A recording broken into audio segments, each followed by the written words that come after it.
E aí? Bom, sejam muito bem-vindos a mais um episódio do Bom Podcast. O convidado de hoje é o Dr. Lucas Malosto. Ele é médico neurologista, coordenador do setor de neurologia da rede Mater Dei, do Vila da Serra. E hoje nós vamos falar sobre doenças cerebrais, principalmente com ênfase em idosos, Alzheimer e demência. Doutor, muito obrigado por vir ao Bom Podcast. Obrigado. Prazer estar aqui com você, falar um pouquinho para todo mundo aí sobre esse problema. E é um problema que, de fato, incomoda muitas pessoas, porque não envolve somente quem está doente ou passando por essa dificuldade, mas principalmente o familiar e o idoso. Mas, doutor, por que a neurologia?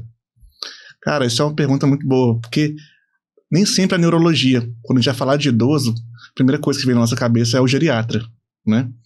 O geriatra, ele entende de tudo do idoso, de tudo um pouco, ele é o clínico do idoso. Mas a neurologia, ela é uma especialidade que foca mais no cérebro. Claro que a gente se atenta também para as questões clínicas, né? Mas a neurologia tem subespecialidades dentro dela que conseguem focar diretamente no cérebro, nas doenças cognitivas, como as demências que a gente vai falar aqui hoje. Então, tanto o geriatra quanto o neurologista são os dois profissionais que conseguem tratar melhor esses pacientes. Então, além da neurologia, a geriatria também é nossa parceira aí no cuidado das pessoas com demências. Doutor Lucas, o nosso cérebro fica doente? Todos os dias. Desde que a gente nasce, a gente vai colocando um pouquinho de doença nele, né? Desde a alimentação que sua mãe te deu quando você era bebê. Se ela começou a te dar um pouquinho de açúcar ali, e aí você vai passando ao longo da vida, chega na adolescência, você experimenta ali a cervejinha, um pouquinho de bebida alcoólica. Então, o cérebro, além daquilo que a gente come, aquilo que a gente assiste, né, o jeito de consumir as coisas, as redes sociais estão aí, as telas deixando a gente cada vez mais fissurado, né, querendo recompensas rápidas, né, ver aquele vídeo rapidinho ali, que faz a gente sorrir. Isso tudo aos pouquinhos vai deixando a gente doente. O sono, a alimentação, a falta de exercício físico. Então, desde que a gente nasce, parece que vai colocando um pouquinho de doença todos os dias ali. E aí, lá na frente, que a gente paga as consequências disso, né? E qual que é uma forma de deixar o nosso cérebro sempre saudável e ativo? Vai parecer clichê, né? Não é um soro na veia que vai fazer tudo ficar saudável, né? Como muita gente fala por aí.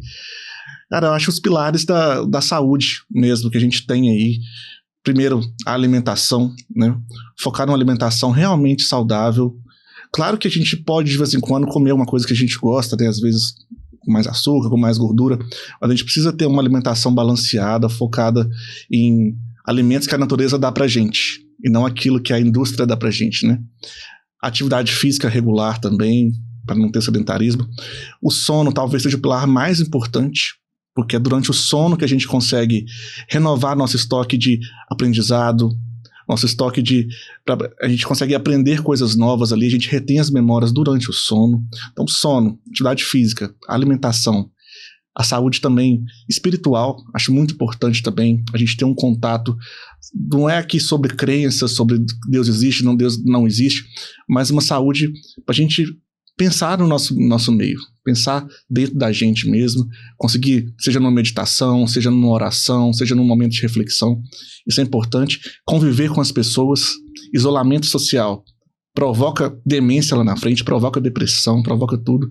Então, acho que a saúde social também é importante. Então, é isso que vai fazer com que a gente tenha uma boa saúde lá na frente, principalmente na saúde cerebral. E, doutor Lucas, o que é esse trem de Alzheimer? O Alzheimer existe há muito mais tempo que a gente acha que ele existe de verdade, né? Antigamente, né, quem é interior de Minas sempre fala assim, a avó ficou caduca, né? É um termo que a gente usava muito antigamente, né? No final da vida ela teve velhice, né? Ficou caduca, né? Isso, na verdade, era uma demência, né?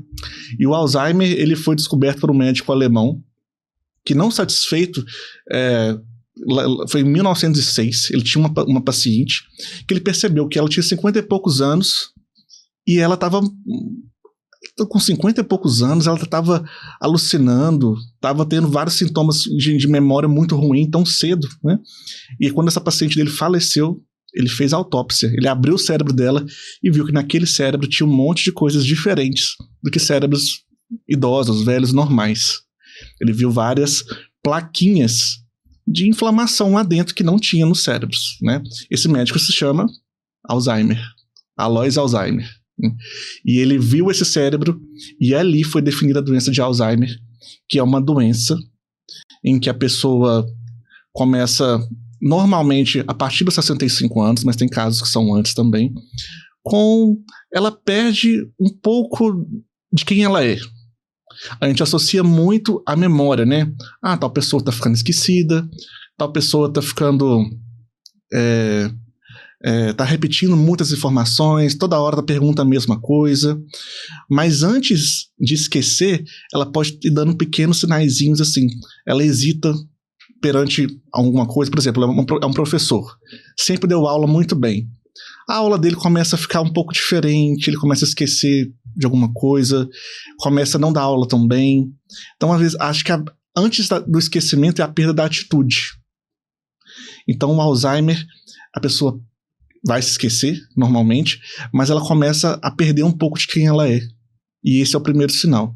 Então, a doença de Alzheimer é essa doença em que a pessoa ela vai passar por esse processo, só que não é um processo de envelhecimento normal, que a pessoa perde a memória aos pouquinhos, mas ela vai perder isso de forma mais abrupta. É como se fosse um morro que ela vai descendo ali. E aí, aos poucos, esse esquecimento vai ficando mais pronunciado. Inicialmente, só as pessoas muito de casa vão perceber, mas daqui a pouco o amigo distante vai perceber, os vizinhos vão percebendo, e esse esquecimento ele vai se agravando. As perdas de memória vão se agravando, e aí lá na frente ela pode apresentar delírios, agitação, ficar muito apática, começar a se esquecer de quem ela é.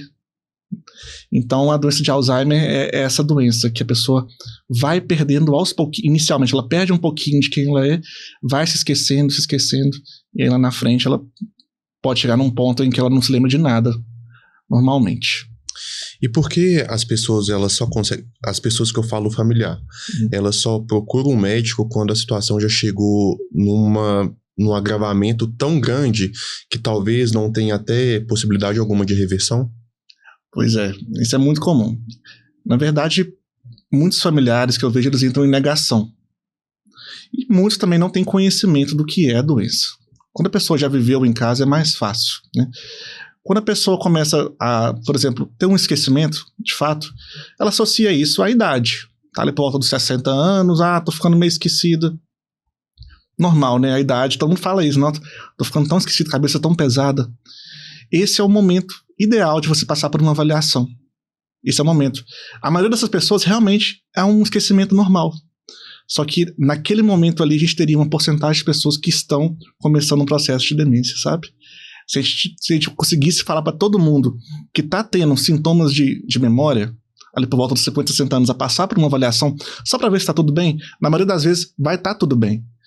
Se a gente conseguisse fazer isso, a gente teria um índice de prevenção muito maior. Então as pessoas, muitas entram em negação, né? Vão deixando o negócio ir agravando.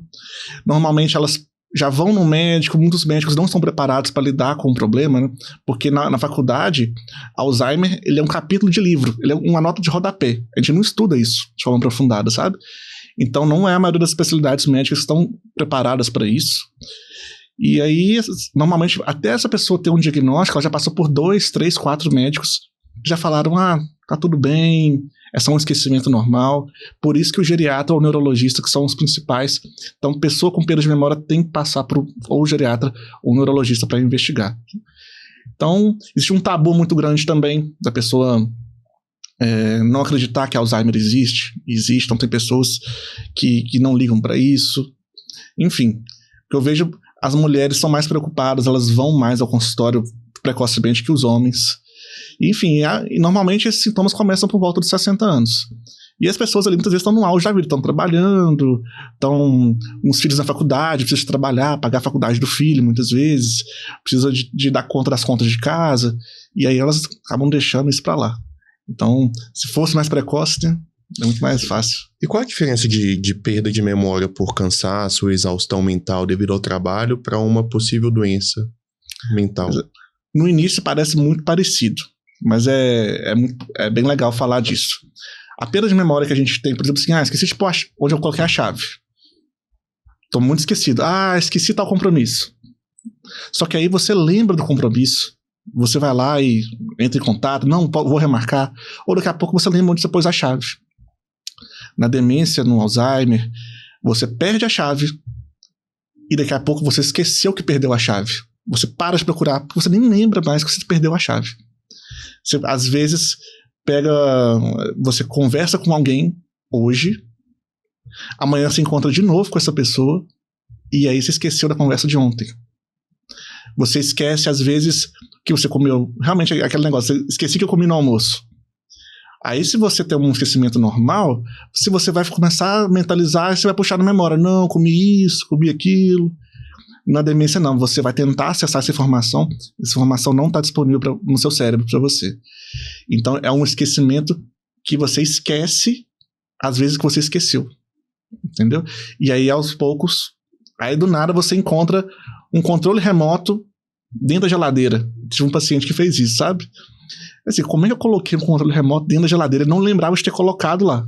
Ele estava procurando um controle remoto. Então, uma perda de memória, ela é mais grave, sabe? Não é aquela perda de memória ali do dia a dia, que se a gente forçar um pouquinho, a gente vai lembrar. O Alzheimer, ele tem cura? Queria te dizer que sim, mas por enquanto a gente não tem a cura ainda. É uma doença que a gente tem tratamento para controlar os sintomas, para tentar diminuir a velocidade que ela progride, mas cura, infelizmente, a gente ainda não tem. Nós estamos em busca aí. Recentemente saíram algumas medicações que vão agir diretamente na molécula que é a causadora do Alzheimer. A gente tem alguns resultados que têm sido positivos com esses medicamentos, porém a cura a gente ainda não tem. Por isso que falar de Alzheimer, de demência, é falar de prevenção. Porque tudo poderia ter... A maioria delas, a gente acha muitas vezes que é a genética, né? Ah, meu pai, minha mãe, minha tia, minha avó, todo mundo teve. E é isso que me faz ter Alzheimer. Mas não é isso. Os genéticos são a minoria. A maioria das pessoas que vão ter Alzheimer ou as outras demências são aquelas pessoas que não trabalharam os pilares da boa saúde na fase lá por volta dos 30, 40 anos. Esse controle que você disse, ele é um controle que não deixa agravar ou apenas vai retardar, porque o fim já está posto, você vai ter Alzheimer, mas vamos tentar pelo menos prolongar até um quadro máximo? Exatamente. Quando a gente consegue ter uma detecção precoce da doença, a gente consegue prolongar.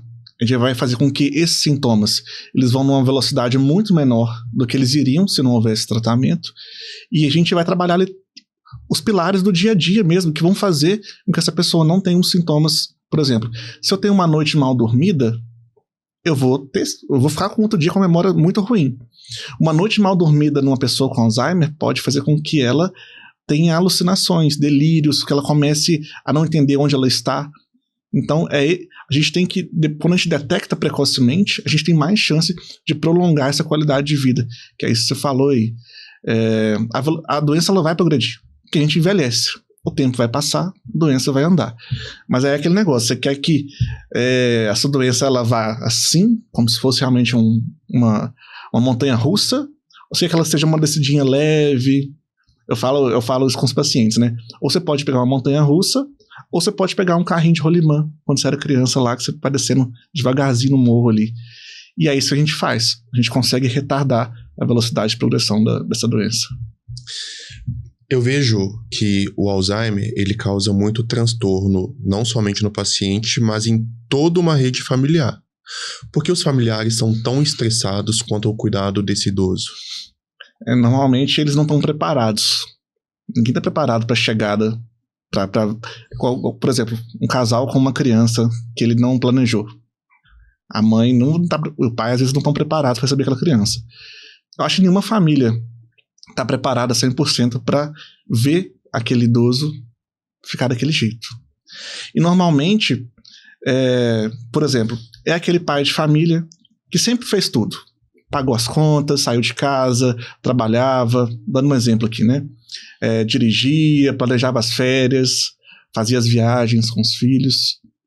E você vê essa mesma pessoa não conseguindo fazer nada disso depois de um tempo, aí você joga toda a sobrecarga que às vezes era compartilhada entre um marido e uma esposa, tudo nas costas da esposa. ela aos 60, 70 anos tem que aprender a fazer um monte de coisa que antes era a postura do marido. E vice-versa, tá? O marido também tem que aprender a fazer tudo que a esposa fazia antes.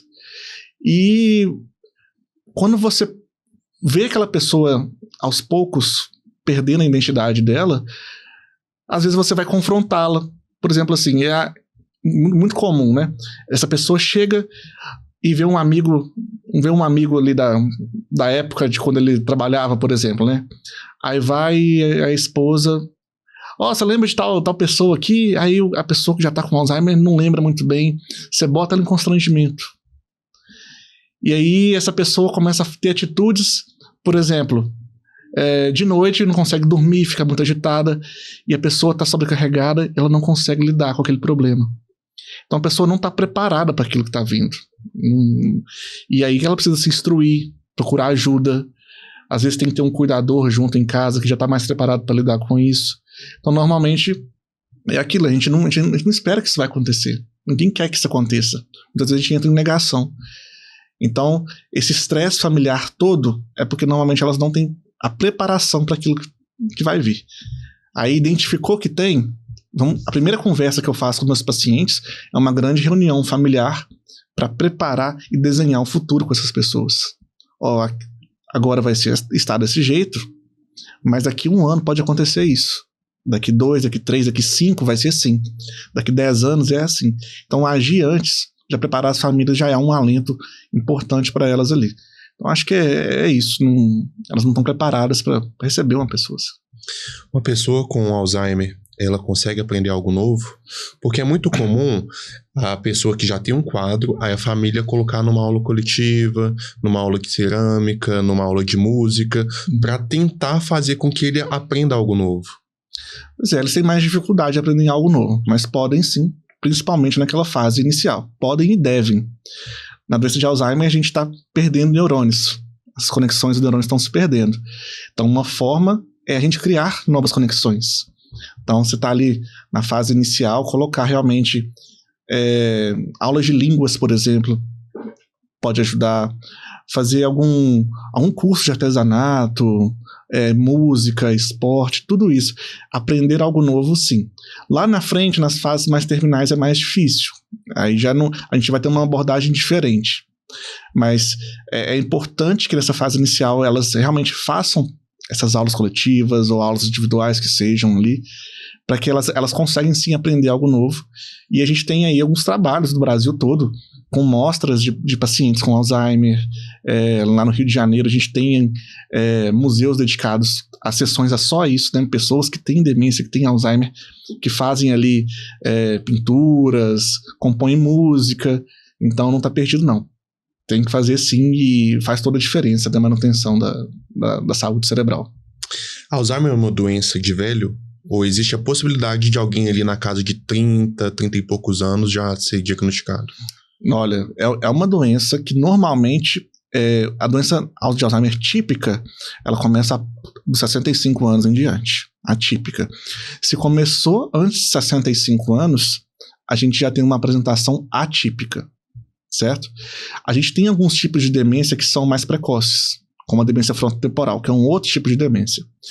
Mas a doença de Alzheimer normalmente é após 65 anos. A gente tem casos de demência de Alzheimer começando antes, principalmente aquelas pessoas com alta carga genética, sabe? Aquelas que já têm um gene, é mais de um gene, tá? Aquela pessoa que já tem os genes do Alzheimer, essa pessoa tem mais chances de apresentações precoces. Diria que 30, 40 anos, eu não me lembro de nenhum caso, né?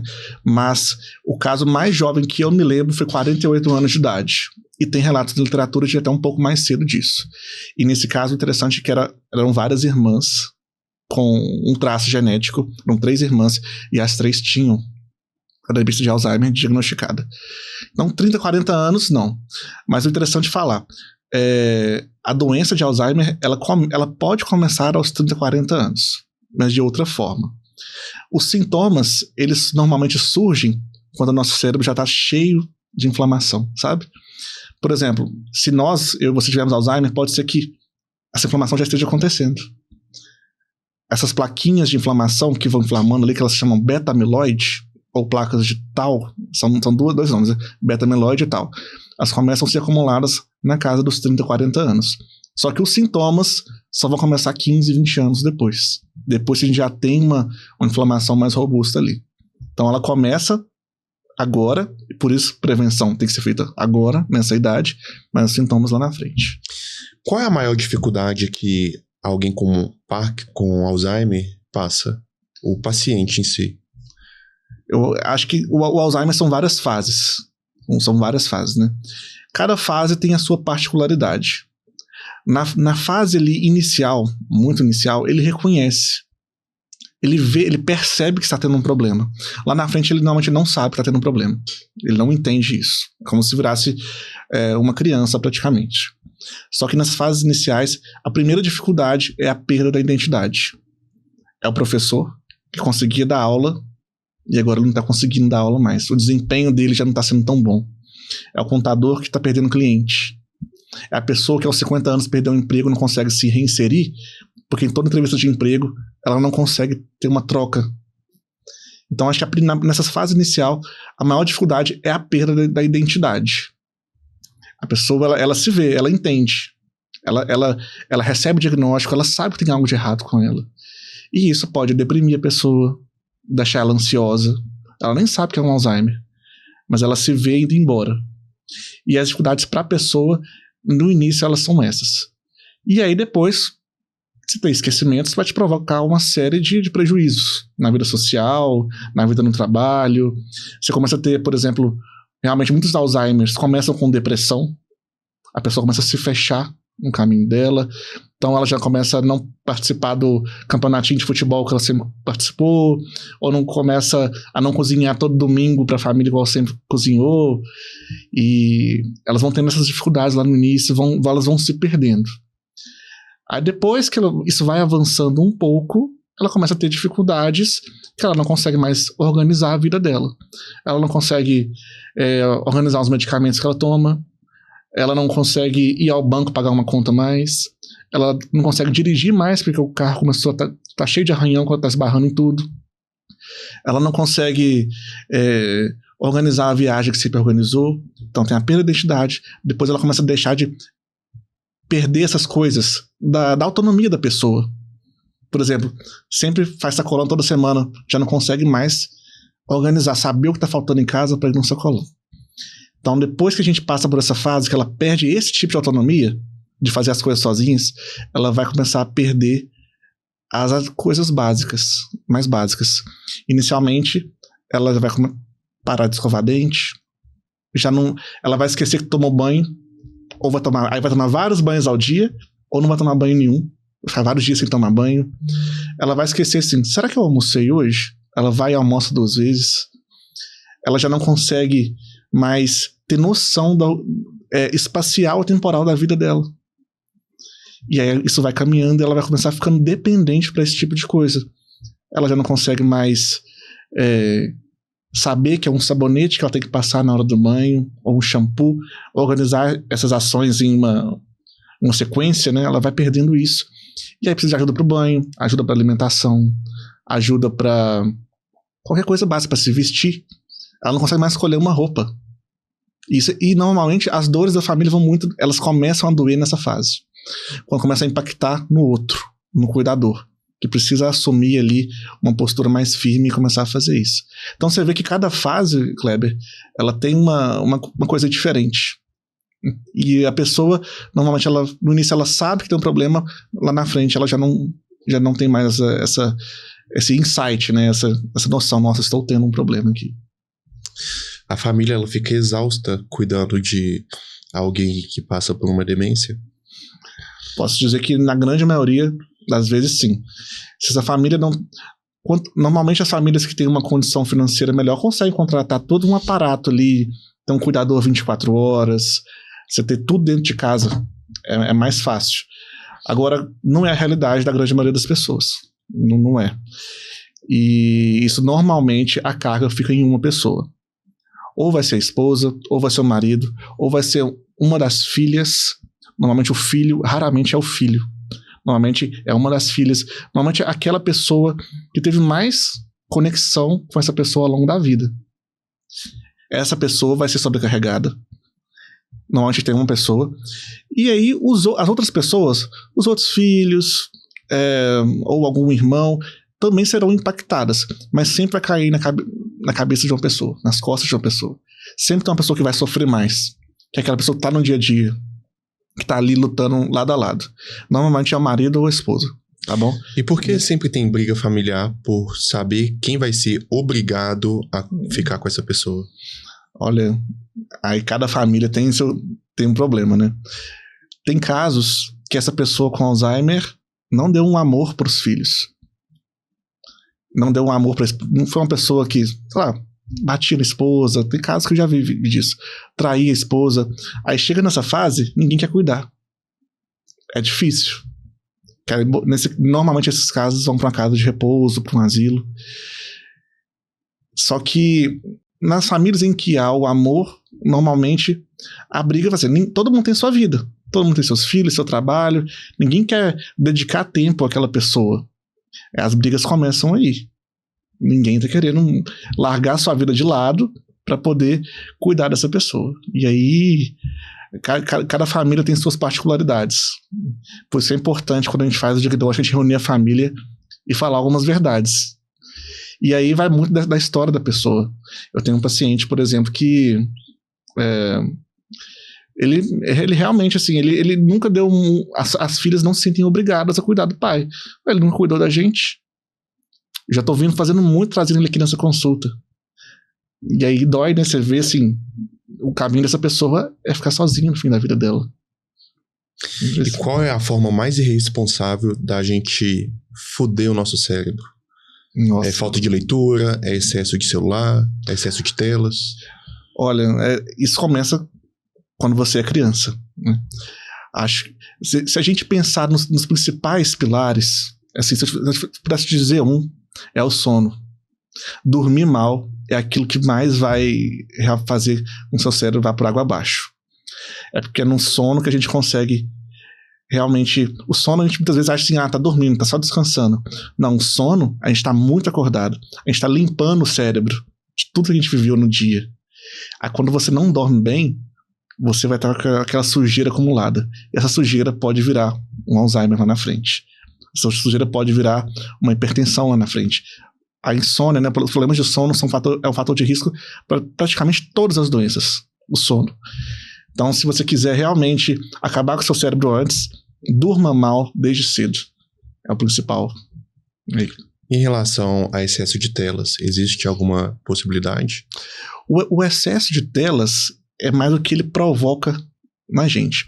O excesso de telas vai causar ansiedade, vai causar também, por exemplo, à noite, você vai falar rodando redes sociais até de noite, você vai deixar de dormir para ficar vendo telas. A gente não tem ainda comprovadamente isso, porque as telas é uma coisa de 50 anos para cá, vamos dizer assim, né? E mais intensificada nos últimos anos, por conta dos smartphones. Então, para os idosos que estão com Alzheimer agora, eles não tiveram esse excesso de telas lá atrás. Essa resposta eu vou te dar daqui a 50 anos. Se esse excesso de tela de hoje vai provocar Alzheimer nas nossas crianças. Se a gente vai ter estudos que vão comprovar essa relação. Mas imaginando que isso vai acontecer sim, acho que vai ter essa relação. Quais são as principais doenças cerebral que permeia no idoso? Olha, tem várias doenças cerebrais que fazem que o idoso vá perdendo um pouquinho ali. O Alzheimer, ele afeta 70% das demências são Alzheimer. Então o Alzheimer é a principal, ele é o carro-chefe. Mas a gente tem um AVC. AVC é a maior causa de morte no mundo e no Brasil. Todos os anos está brigando aí para ser a maior causa de morte. E também, além da causa de morte, ela causa dependência. Então ter um AVC, por exemplo, pode tirar totalmente sua autonomia. Então uma outra causa é o AVC. A gente tem também doença de Parkinson, que é uma doença muito prevalente também, que provoca mais sintomas de tremor, sintomas motores, né, de força, de equilíbrio, causa tremor, rigidez, e também pode provocar demência mais para frente. Então, Alzheimer, AVC, doença de Parkinson são as três principais. E a gente tem outras também, tem doença de Levy, tem demência frontotemporal, tem algumas outras doenças que também podem influenciar isso aí, mas essas 3 são as principais. E Dr. Lucas, o que é demência? O que é demência? É uma pergunta muito comum, se demência é Alzheimer, né? Alzheimer é demência. Demência é quando você entra num processo em que você perde a sua funcionalidade, a sua autonomia. E isso pode decorrer de várias coisas. Então a demência ela é classificada como você é uma pessoa que perde a sua autonomia. E esse processo normalmente ele é degenerativo. A pessoa entra nele e vai caminhando, piorando ao longo do tempo. Essa é a definição de demência. Aí tem várias coisas que causam demência e Alzheimer é a principal delas. Por isso que fala tanto de Alzheimer aí. E, Dr. Lucas, a demência, ela consegue ser diagnosticada cedo? Normalmente, a demência ela é diagnosticada quando a gente entende que a pessoa entrou nesse processo degenerativo. Por exemplo, nem todo esquecimento vai ser demência. Pode ser, às vezes, uma falta de vitamina, pode ser anemia, né, que também pode causar alguns esquecimentos, pode ser alguma doença infecciosa, o HIV, a sífilis, né, estão aí como epidemias que podem causar também. Mas o diagnosticar cedo, normalmente a gente não consegue diagnosticar com uma consulta só. A gente tem que ver esse paciente algumas vezes, e aí você vai percebendo, você vai aplicando testes com ele, de memória, de cálculo, de leitura, de escrita. Você vai vendo que toda vez que você encontra esse paciente, ele está um pouco pior. Então aí a gente consegue ver a demência. Então, independente se isso é mais jovem, se isso é mais tardio, a demência, pra gente falar em demência, essa pessoa tem que estar perdendo alguma coisa. É correto falar que a demência ela é ainda mais difícil de ser tratada do que o Alzheimer? Olha, a demência depende muito da causa, sabe? Todas são difíceis. Não existe. E a gente fala assim, a gente fica pensando muito na medicação, no remédio, mas no final, o que mais impacta na vida das pessoas não é a questão do remédio, do tratamento em si. Em si, essas questões que a gente estava falando sobre a briga na família, quem vai cuidar, se esse idoso normalmente vai ter uma rotina de sono, de atividade física, de alimentação. Isso sim impacta muito mais, muitas vezes, que o remédio. Isso é o que dói na família. Então, todas são difíceis de tratar. Tanto demência, o Alzheimer. Algumas a gente consegue até reverter, dependendo da causa. Por exemplo, a gente tem uma classificação de demências que chama demências reversíveis. Por exemplo, é a demência que a pessoa tem a vitamina B12, que é uma das principais vitaminas que a gente tem hoje aí. Se a pessoa tem por muito tempo falta de vitamina B12, ela entra no processo de demência, mas aí repondo a vitamina B12, a gente tem a chance, talvez, de dar uns passos atrás. Então, em alguns casos a gente até consegue reverter. Porém, todos são difíceis, né? Principalmente nessas questões ali da rotina, da família. Como um familiar, ele pode dar uma qualidade de vida para um idoso que tem demência? Porque é muito comum, cala a boca, você está delirando, você está doido, como assim você não sabe quem eu sou mais? Agir com firmeza e agir com amor. A primeira coisa é que esse familiar tem que entender que aquela pessoa não é mais aquela pessoa que ela era antes. É complicado, às vezes a gente não quer acreditar nisso. A gente fica ali, não é possível que ela não está lembrando mais de mim. Aí eu falo com muitos familiares, você tem que pensar como se fosse tratar um filho mesmo, sabe? Pensa assim, é uma criança de 3, 4 anos ali. Você tem que agir com firmeza nas palavras, mas você não pode confrontar. Por exemplo, assim, é muito comum o idoso falar assim, quero ir embora dessa casa, quero ir pra minha casa. Porque ele não entende que aquela casa é a dele. Ele acha que ele mora lá naquela casa de 20 e poucos anos que ele tinha, sabe?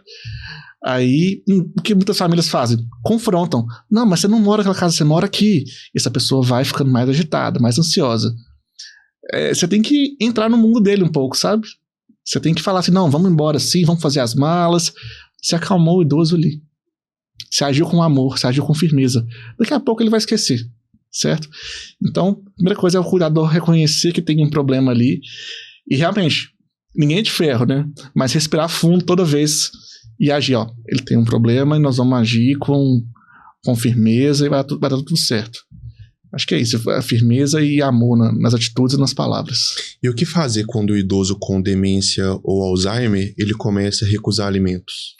Quando ele começa a recusar alimentos, a primeira coisa é entender por que ele está recusando. Será que é a comida mesmo? Será que pode ser a consistência? Em algumas fases de demência, algumas demências, a pessoa não consegue mais engolir. Ela tem dificuldade de engolir. Então, tem que trocar a consistência. Em vez de ser aquela...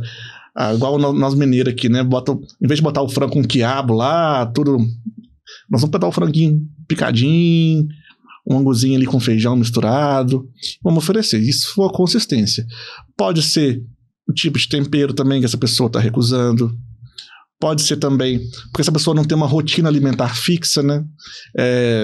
Tem casa aí que não tem café da manhã no horário, aí não janta, tem dia que janta. As pessoas precisam de quê? De previsibilidade. Elas precisam entender que todo dia vai ter refeição naqueles horários. Então a primeira coisa é entender o porquê que ela está recusando o alimento.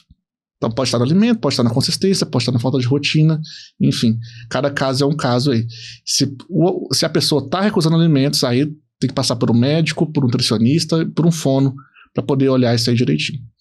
Doutor, eu não consigo entender como assim o cérebro ele perde funções que é tão natural quanto mastigação, o ato de engolir, o ato de você conseguir ir no banheiro fazer as necessidades.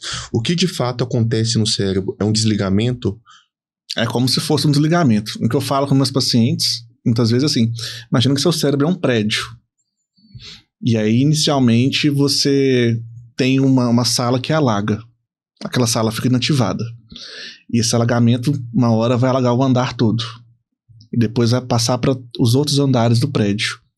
Então, é um processo em que toda função que a gente tem na nossa vida, tudo que a gente faz, é o cérebro que manda. E aos poucos, inicialmente você vai perdendo as funções mais fininhas, né? Assim, questão de organização, de memória, e depois você vai as coisas básicas. Você desaprende até exatamente como que eu vou articular uma palavra, como que eu mastigo. A pessoa entra num quadro, essa fase são as fases vegetativas, né? E aí, por isso que a doença progride. Normalmente, quando a gente consegue tratar desde antes, essas pessoas, a gente tem mais chance das pessoas não chegar nesse estágio, sabe? Ela não conseguir mastigar. Por isso que é importante detectar antes. Por que é muito comum o idoso recusar um cuidador? Depende de várias coisas. Normalmente, a pessoa não conhece. Não só o idoso, uma criança, você mesmo, uma pessoa estranha chegando em casa, essa pessoa, no caso do Alzheimer, como ela tem problemas de memória, todos os dias ela não conhece essa pessoa, muitas vezes, ela não tem confiança. Então ela vai recusar, porque quem é essa pessoa diferente aqui na minha casa? Quem que é esse homem aqui querendo me dar banho? Ele se esqueceu que esse cuidador às vezes já está presente na vida dele. Então é importante o cuidador todos os dias poder se apresentar, caso as pessoas já tenham um comprometimento mais importante da memória, e entender também como que esse cuidador lida com o idoso, se ele é carinhoso, se ele age de uma forma correta. Tem muitos cuidadores que estão ali só pelo dinheiro mesmo e tratam, só querem ir embora no final do dia. E cuidador é uma profissão de muito amor, de muita entrega.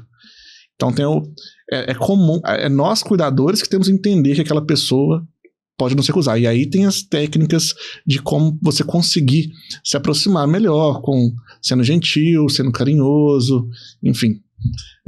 Cada caso é um caso, mas é importante que o cuidador entenda que aquela pessoa muitas vezes não vai estar reconhecendo ele. É muito normal uma pessoa que tem Alzheimer ou demência viver em depressão? É muito comum. Só que normalmente eles não entendem que aquilo é uma depressão.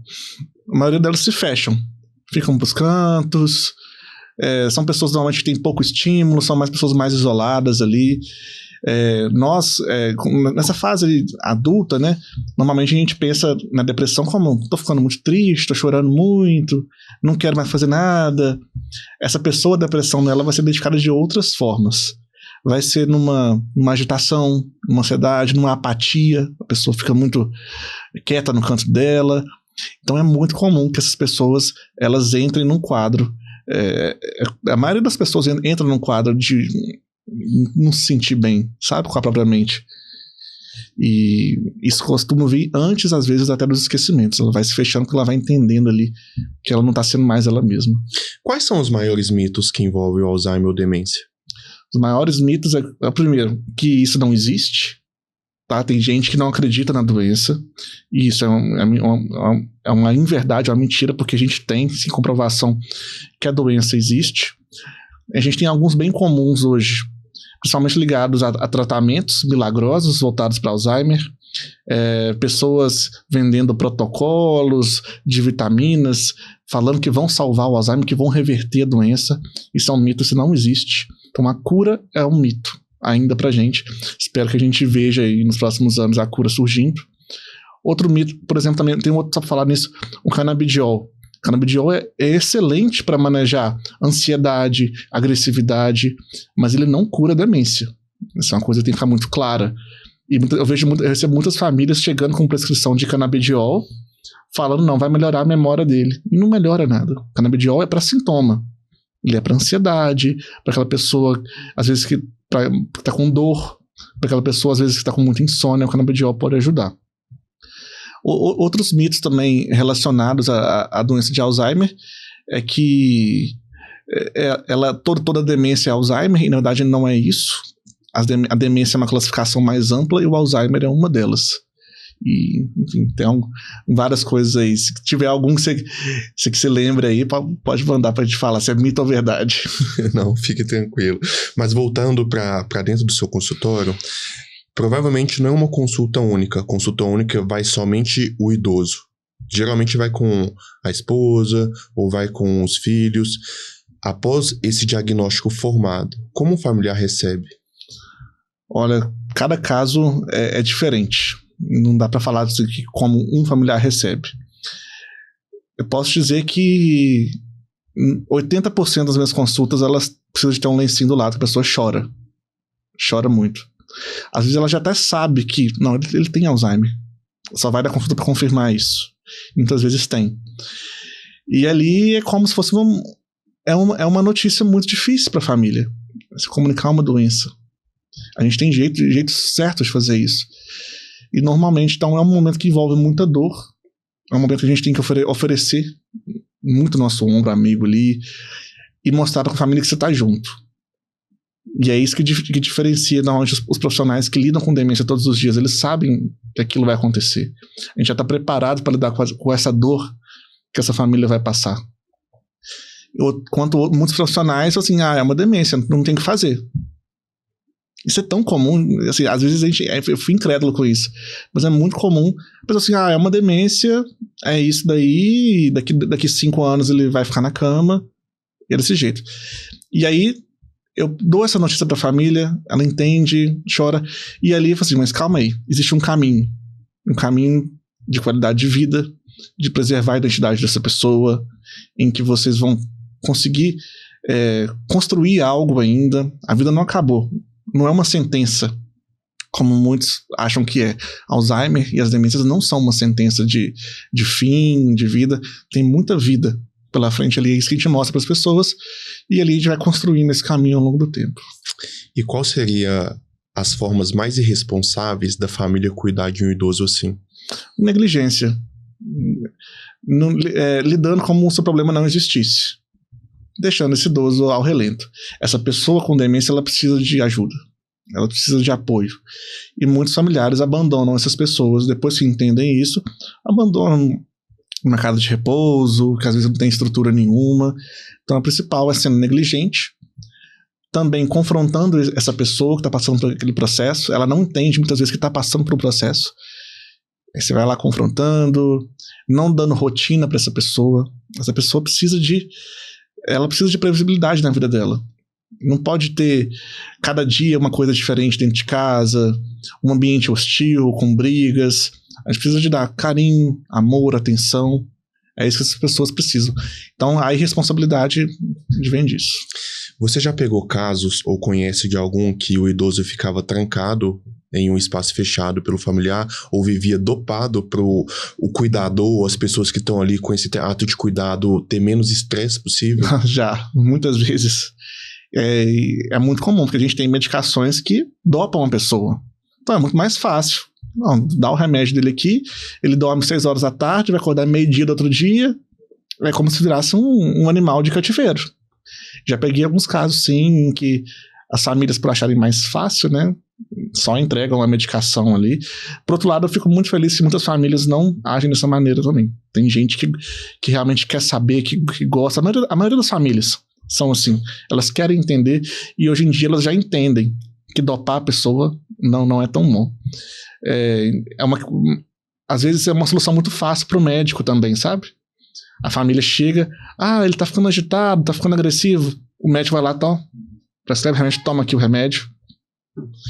E a gente tem algumas medicações aí que fazem esse efeito. E aí pro médico, às vezes ele não quer entender por que ele fica agitado. Às vezes ele tá agitado porque tá com dor. Então o que você tem que fazer? Não é apagar esse dor, é tratar a dor dele. Às vezes ele tá agitado porque o quarto, ele tem um colchão que é duro, ele não gosta do colchão, aí não consegue dormir. Então a solução não é dopar, é ver o ambiente, é ver a temperatura do quarto, é ver a roupa de cama. São coisas assim que a gente tem que investigar, sabe? E é essa abordagem que eu gosto de fazer, é entender, porque antes de tratar uma agitação, dopando essa pessoa, é entender por que ela está agitada. Vamos ver esse ambiente. Eu vou lá na sua casa, vamos lá, me mostra o quarto dele, me mostra como que ele vive aqui. Aí eu vou conseguir ser mais assertivo nessa resposta. Existe um treinamento para o cérebro? Por exemplo, se eu quero treinar o corpo, eu vou para academia, eu vou fazer uma corrida. Mas existe sim alguma ginástica para o cérebro? É engraçado falar isso. A ginástica para o cérebro a gente está fazendo o tempo todo. A gente está cheio de coisa para fazer. A gente está trabalhando, a gente está executando tarefas, algumas atividades demandam muito do nosso cognitivo. Porém, nessa fase que as pessoas estão, elas precisam todos os dias separar um tempinho ali, seja 30 minutos, 1 hora, para botar a cabeça para funcionar. E isso é uma grande dificuldade, porque normalmente os idosos eles não querem fazer isso. Eles querem ficar na televisão o tempo todo. E a grande maioria é isso. Então, existe ginástica para o cérebro, existem atividades que a gente consegue ali colocar todos os dias para essa pessoa.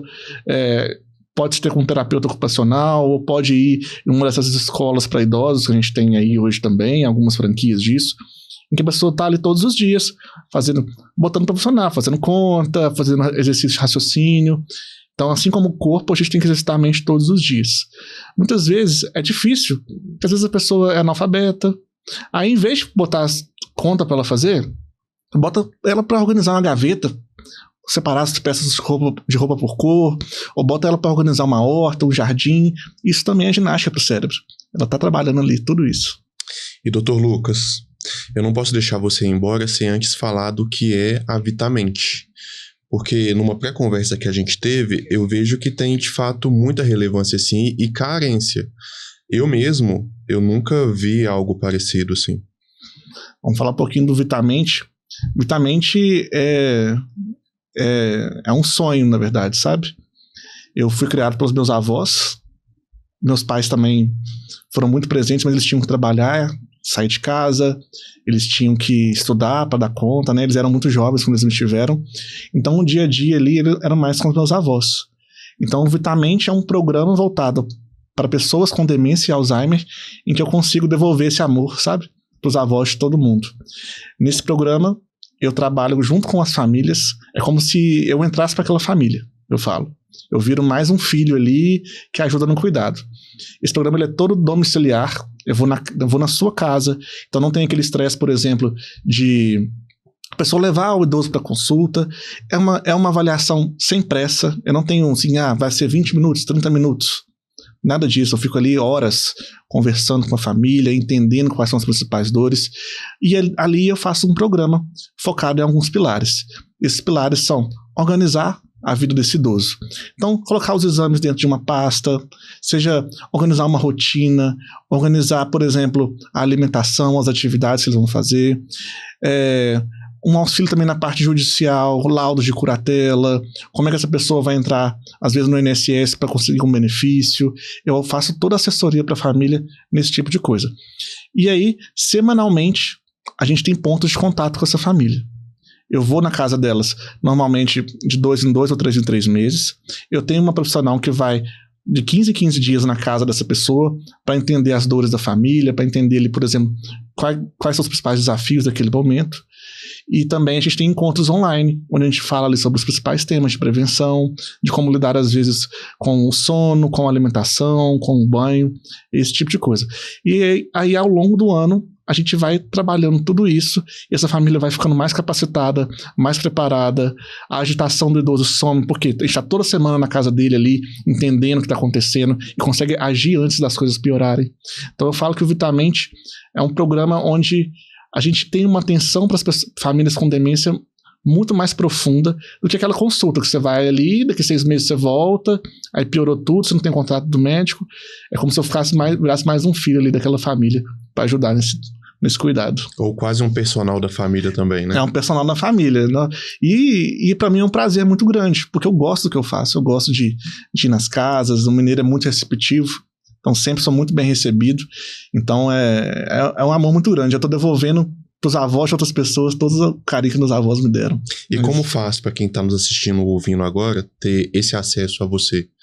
Pode me contatar eu tenho um telefone também, tenho as redes sociais, eu tenho um Instagram que todos os dias tô postando sobre demência, sobre Alzheimer, tô falando ali alguma coisinha, alguma curiosidade, alguma coisa que pode ajudar muito no seu cuidado. Então contato no WhatsApp da clínica, pode ser também uma mensagem aqui no direct, eu sempre respondo os meus pacientes no Instagram. Então tem esses 2 canais de contato aí, no WhatsApp e no Instagram. E para finalizar, qual é a melhor forma da gente sempre deixar o nosso cérebro saudável? Primeira coisa, dormir bem. O sono é o pilar essencial. Durma bem, gente. Se você dormir bem, você vai resolver 80% dos problemas da sua vida. Você vai ter mais disposição aí para outras coisas. Você vai ter mais disposição para poder fazer uma caminhada, uma atividade física, para cuidar da sua saúde mental, para cuidar da sua saúde alimentar. Então o sono é o grande pilar. E logo abaixo dele, alimentar-se bem, fazer atividade física, conviver com outras pessoas em harmonia, ter vida social. Isso é muito importante. A gente ter amigos. Parece que tá todo mundo se fechando hoje, né? Mas a gente precisa de ter amigos para poder conviver, ter trocas, isso é muito importante. E também cuidar da nossa saúde mental, isso é o mais importante. Dr. Lucas, muito obrigado por vir ao Bom Podcast. Muito obrigado. Tenho certeza que esse episódio foi esclarecedor, principalmente para as pessoas que estão com esse diagnóstico inicial ou já estão com o idoso em fase avançada de demência ou algum outro problema mental. Muito obrigado, prazer meu.